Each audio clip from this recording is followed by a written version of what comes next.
baby, my Valentine, yeah. Boy, now you're making my temperature rise. If you leave me, I go die. I swear, you are like the oxygen. Hi guys, my name is Noni Matikela. Welcome to the Noni M podcast. So today, I want us to look at what happened in court. It's the 18th of June 2024. Yes, it's after the public holiday of the 16th, which was the 17th, because the 16th was on Sunday. Yes. So before we get into that, guys, please make sure you do not forget to like, to share, to comment, and most importantly, please make sure you are subscribed on the channel. Please make sure you are watching the videos up until the end and you are watching the ads that are coming through. When you are doing that, you are supporting the channel financially and in numbers. I thank you so much for all of those things, guys. I really appreciate you. So please make sure you watch the videos up until the end. You watch the ads that are coming through. You are supporting the channel and telling the algorithm to spread the word regarding this channel on the YouTube streets. Thank you so much. I really appreciate you doing all of those things. Thank you. Now, let's talk about the court proceedings for today. Some of the highlights, not everything. You know, I don't like going word for word, but I'll try. Court started with Advocate Baloyi apologizing because they started late as per usual. And he told the court that defense has scheduled an appointment with the ballistic expert for 2 o'clock, meaning that the court case will start that time around past 10 and then up until 1 o'clock. So it's not going to be a full day according to that 5 hours they normally do. And then Usibanda continued with Pinky's evidence from Pinky's that lady from Vodacom, the forensic supervisor expert. Yes. They looked at section 205 of IQ's number 3, Mthobisi Mncube, which I felt like it's a waste of time because we already dealt with this, but we were going back there. And lo behold, before we even we found out why we were back there. Wait a sec.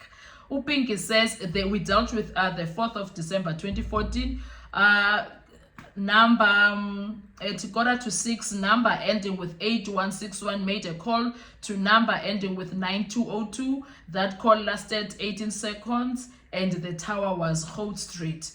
At almost 6:10, number ending 8169 made a call to number ending 0876 that lasted 58 seconds.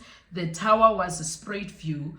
And then Usibanda says the 2G Holt Street tower, is it the same tower that the phone of IQ3 picked up on the 26th of October 2014? Pinky was like, yes, time 20:26:58. Now the things are changing. Okay, no. Usibanda, let's go to Spruit View Tower. Is it the same tower that was picked up by the phone of the deceased and Longwetwala? The time was between 8 and 9. Pinky, the tower is indeed Spruit View. And Spruit View is really not Vosloorus right now. You remember that. Sibanda, can you tell the court about the time lapse between 6:45 and 6:10? And Pinky, the difference is in time is around about 22 minutes and few seconds. Sibanda, from Holt Street to 2G Spruit View, please explain the time. 22 minutes. Yes. Are you saying one has to travel 22 minutes? Defense object, that was Mnisi, right? It depends on the mode of transport. That's what Mnisi said. And I loved what he was doing because this one was trying to insinuate certain things there that do not exist. Usibanda, guys. And then Usibanda continued. Sibanda says they will leave it for arguments. And then he says, Opinki says, at 20:20 p.m. 56, the number ending 6189 received a call from number ending 2551. It lasted 32 seconds. Tower was Bopangkhotso. Pinky also says at around 8:45, the number ending 8169 made a call to number ending 2056, 53 seconds. Tower was Moy Street. Sibanda, the time lapse between the two transactions. Pinky, the time difference is 24 minutes. Sibanda, the last time the number ending with 8169 pick up a signal on the 26th of October 2014. Pinky, it was 2032 was last used at the time when it received an SMS and the tower picked up was Ho Street. And this is around the time that Senzo Meyiwa was killed, and they were not in Vosloorus. I choose number 3. If the phone is placed in motion, Mnisi object. I loved what he did there, Mnisi, also, because this one, hi Shem, Yabona here, I was like, hi Ke, you are trying it. You're really trying it now. If the phone is put on motion, the phone will always be on motion because someone is moving around with it. Come on now. Mnisi object saying factually it can't be hypothetical because Usibanda was saying hypothetical, guys. Yo!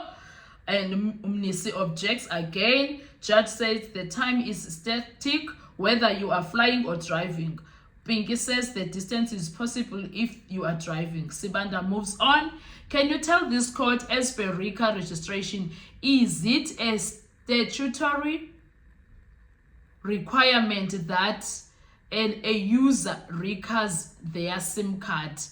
And this was the reason why we were going back to the accused situation, because we went back to I choose 1, I choose 3, I choose 2, I choose 5, and now we found out he wanted to only deal with the RICA situation, that I choose number 3's phone was never recorded by him. It was Majola's phone, I think. Let me go to that through that.